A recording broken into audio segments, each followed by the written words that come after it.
بہت عرصہ پہلے ایک پہاڑوں کے درمیان گھرا ہوا خطہ تھا جہاں بادشاہ فیروز شاہ کی حکومت تھی۔ فیروز شاہ ایک طاقتور مگر ظالم بادشاہ تھا جسے دولت اور شہرت کا بے پناہ شوق تھا۔ اس نے ایک عظیم قلعہ تعمیر کروانے کا حکم دیا، ایسا قلعہ جو رہتی دنیا تک قائم رہے۔ سینکڑوں مزدور دن رات محنت کرتے رہے، پتھر، لکڑیاں اور مٹی سب کچھ اپنی جگہ پر جاڑتا گیا۔ فیروز شاہ فخر سے قلعے کی بلندیوں کو دیکھتا اور مسکراتا، اور ملکہ زینب وہ خاموشی سے سب کچھ دیکھتی رہی۔ زینب ایک نیک دل خاتون تھی جو اپنے شوہر کی سختیوں پر اکثر افسوس کرتی۔ جب قلعہ مکمل ہوا، فیروز شاہ نے مزدوروں کو قید کرنے کا حکم دیا۔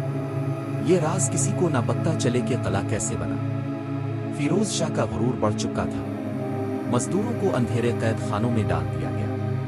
ملکہ زینب نے بہت منت سماجت کی مگر بادشاہ نے نہ سنی۔ ان مظلوم مزدوروں نے قید میں رہ کر اللہ کے حضور ہاتھ اٹھائے۔ انہوں نے دعا نہیں کی بلکہ بد دعا دی، اے مالک، اس ظالم بادشاہ کو اس قلعے سمیت برباد کر دے۔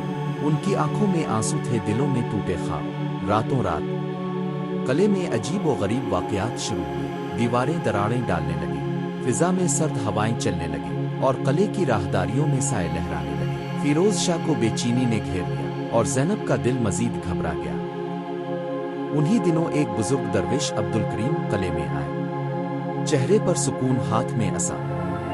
درویش نے لوگوں کو تسلی دی، اللہ کی رحمت ہر اندھیرے سے بڑی ہے۔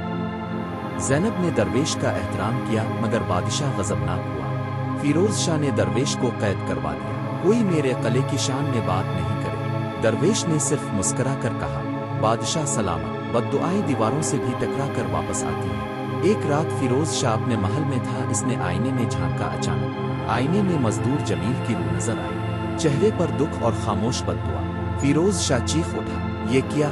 یہ کون ہے؟ صبح کے وقت قلعے کے برج پر چڑھتے ہوئے فیروز شاہ کو ایک انجانی طاقت نے آگے دھکیلا۔ وہ چیخا اور پہاڑ کی گہری کھائی میں جا گرا۔ قلعہ گویا سانس لینے لگا اور اندھیرا چھپنے لگا۔